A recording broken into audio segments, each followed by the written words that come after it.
Bonaduce, life coach.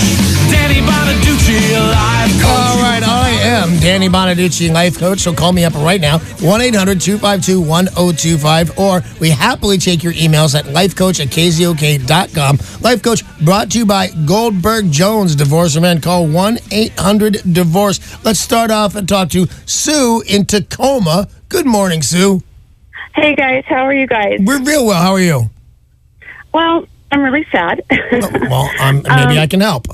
Yeah, I talked to you a few months ago about my sister and dog tags. Yeah. And I think I remember. This is kind of a serious matter, right? Yeah, she's on Oxycontin, and she drinks wine, and she's just got a lot of issues. And so I haven't talked to her. But my issue is I'm so guilty about not calling her. Well, explain this to us. What did you call me up about specifically? You have the dog tags and... And I had some paperwork that she wanted. And so we're kind of at this crossroads, and I want her to send me the dog tags. They're family dog tags. My dad was in Special Forces. Right. And we all had dog tags, the whole family. And she said she's going to send this paperwork, the dog tags, and she doesn't do it.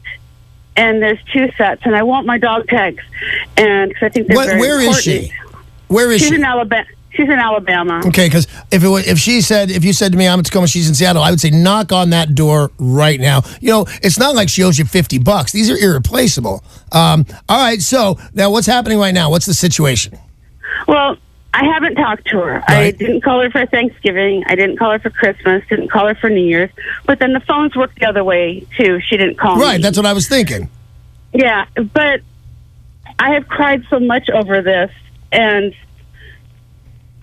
I just feel so guilty not doing it. Well, I'll tell you, here's the thing, because I remember this phone call because it made me mad, and I don't like the girl, and I think she's using drugs and she's using alcohol and she's dangling an irreplaceable heirloom in front of your face. I'm kind of mad. I don't, obviously you're prepared to forgive her, so I'm not going to sit here and dog your sister. But I'll tell you the truth, I absolutely don't love her. So I think at some point, you've got to go, this is what it's worth to me. I've got to swallow my pride, and I've got to use the phone, and I've got to knock on the door. Because really, at this point, I'm getting the feeling the dog tags are kind of number 2. The relationship with your sister is number 1.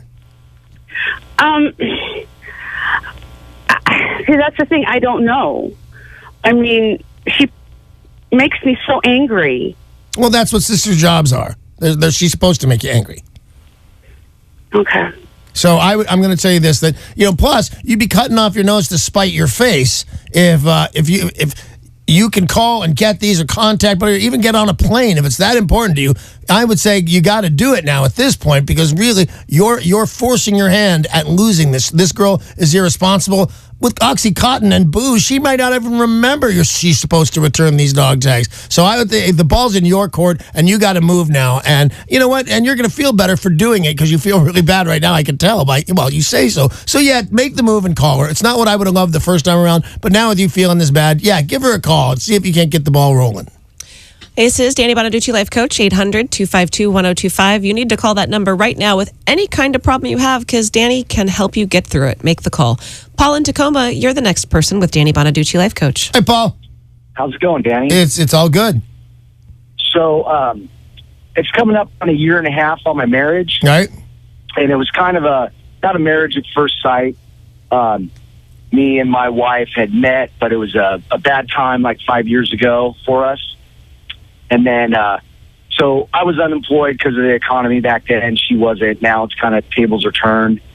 But living with her now for 1.5 years, some of these things come out of her personality, and I'm sure mine, where I don't know sometimes if I like my wife and how she acts and things.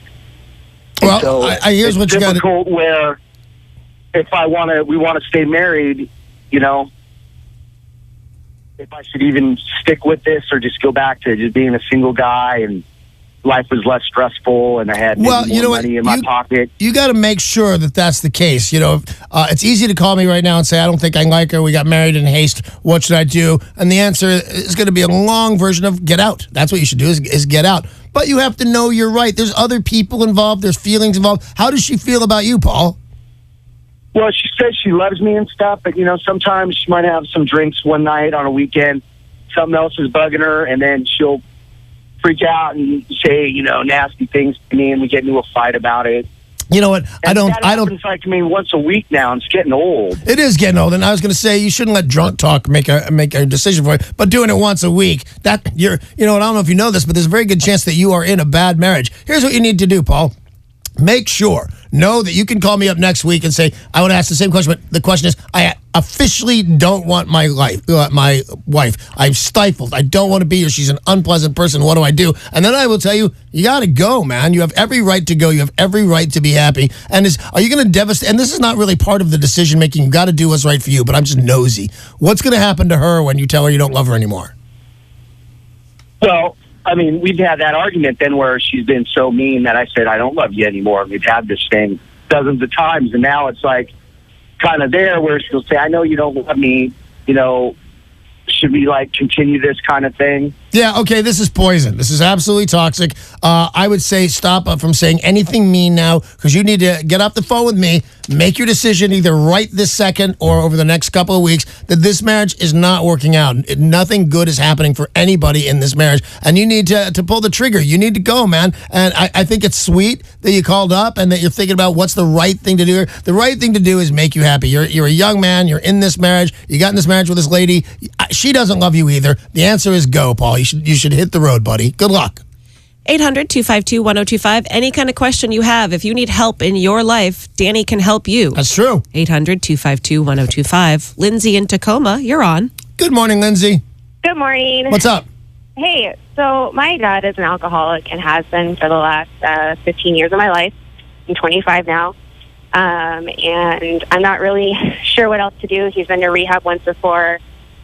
He relapsed about a year after he got out. Right. He made it a year. That's not bad. And recently I told him that I was getting married, and he got really upset. Told my now fiance that he was a white for not asking for my hand in marriage. And pretty much I told him he couldn't be a part of my life until he wanted to become sober, and that I would support him if he wanted to make that decision and be there for him in any way I can. Yeah. I want him healthy. I want him sober, and I don't know how else to tell him I miss my dad. So that's the way you tell me you miss your dad. That's if my daughter came up to me and I was drunk, and my daughter, I got to tell you this, Lindsay, I'm ashamed of it, but my daughter has talked to me at 15 years of age. She talked to me about what alcohol had weighed in on her life. I think you did the right thing. You tell you know what, I miss my father. That will get him moving, but it won't get him sober. If he's a real life dyed-in-the-wool alcoholic, no matter how sad you are, no matter how mean you are, he's not going to get sober. He needs to take some specific steps. So what is your question for me, Lindsay?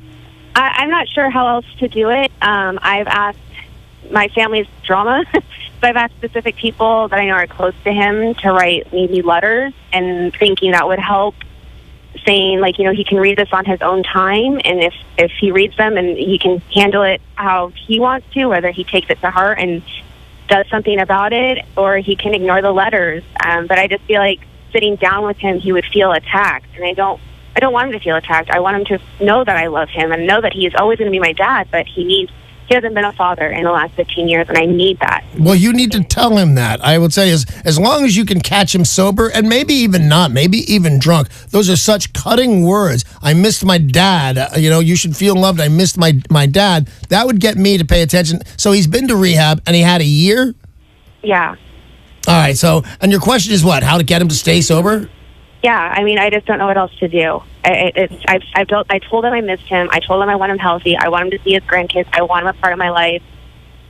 All right, well, the fact of the matter is nobody's ever just, if he's a hardcore drunk, and I know some hardcore drunks, and I rate myself one of them, but I've seen way worse. I've seen really respectable guys, and the next year their teeth are falling out and their liver shut down. It's really a drag. So that's what I'm going to say you have to do. You have to have an intervention on your dad, whether it's the kind you see on TV or just you saying, Dad, I need my dad. If you want to see me anymore, if you want to see your grandkids, you have to go to rehab. Now, I will recommend the thing. Does he want to quit, by the way, Lindsay? I think he does. I think in his heart he knows that it would be the best thing for him and his family, but I think that he's afraid letting us in, of seeing the hurt that he is hiding. You know, I know he's had a really traumatic childhood, and I know some things have happened to him, and I think that he's afraid of confronting those, Right. and letting us know that he's so prideful. I think that he's afraid of letting us be that support and being for him, and it's okay. Well, maybe you need to remove your support. Maybe you better say, does he love you? Does he want to see you? Of course. You might want to pull your company. You might want to say, Dad, I can no longer see you like this. I can't live like this. I can't have you around the grandkids. Let's see if that doesn't shape him up. If you remove all your support and get as long as it's healthy, get as many of your family members to support you in your move to not be around him and not support the decision to get drunk anymore. Because Dad needs to pay in some way, Lindsay, and I don't know that it's doing it right now. So that's what I would suggest. I think you should tell him you love him, maybe write him a long letter and say, I love you, but I can't do it anymore, and see if that doesn't help him get sobered up. And then he's got to go to AA and he's got to do all that stuff. There's a couple of things I could recommend, but first we got to find out that he wants to quit drinking, because he couldn't. I'm not going to say, hey, there's this medication I'm on that won't allow me to drink. Why does your dad try that? He'll just not take it if he doesn't want to get sober. He's got to want to get sober. Good luck, Lindsay. Got time for another caller on Danny Bonaduce, Life Coach. He can help you at 800-252-1025. K-Swift in Tacoma. What up, Kay? What up, Danny? What's happening? Good, everybody. What's going on? My daughter works at a company. She's been working for a couple months. She had toe surgery. She informed her manager and everything. They're all cool with it. She wasn't even home an hour, and they're buzzing, hey, I need you to come in for so hours, 7 hours, whatever, and she declined. And they're kind of getting upset. My question is, can they legally fire her for that? She has a doctor's note and everything. She explained all that. How long has she been out? She just had it done yesterday, so... No. If she has a doctor's note right now that she's had surgery, they absolutely can't fire her. That's, I think it usually works against people. I think most people that should be fired right away. But it sounds like your daughter should not be fired. She's got a note, and she had surgery on it. And I think, a quick, I don't know if it's the manager of the office you want to talk to or the human resources department, but...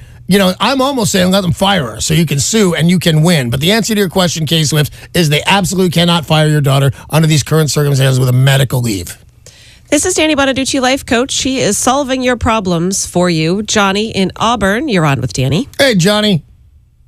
Hey there. What's up? So I have a question. Yeah. I met this guy. He was like super flirty, super cute, and he kept wanting to hook up. So I finally broke down and gave him my phone number. And we did hook up, and he told me, I asked him about his status, right? He's like, oh, I'm single. The girlfriend cheated on me, and so now she's my ex. And he told me he was living somewhere else and all this, and I thought, okay, it's safe. We're not going to get married tomorrow. So I did hook up with him over the weekend, and come to find out, he had moved back in with the girl the day before. Yeah. And he says, but she's my ex. The only reason is because of financial blah, blah, blah.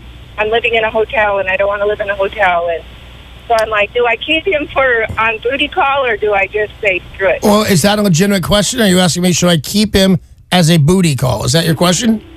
Yes. Yes, of course. It's a booty call. What do you care where he lives? He can live with a circus as long as he answers your phone call and satisfies you when you have it. Now, if you start to get feelings for this guy, and he probably will, then he's a nightmare. You don't want any part of this loser. He lives with his ex, and he lies about it. That's the way your relationship is going to go from day one for the rest of your life. He's going to lie. He's going to take the cheap and fast answer, but here's the big answer. Should I keep this totally cute guy as a booty call? And I say totally. Why would you want to keep an ugly guy as a booty call? This is the guy. He serves his purpose. You're a grown-up girl. Have a little sex. Have a little fun. Get down tonight. All right, that's all the time we have for good on you. That's all the time we have for Danny Bonaduce on Life Coach. And Life Coach brought to you by Goldberg Jones Divorce for Men. Call 1-800-DIVORCE.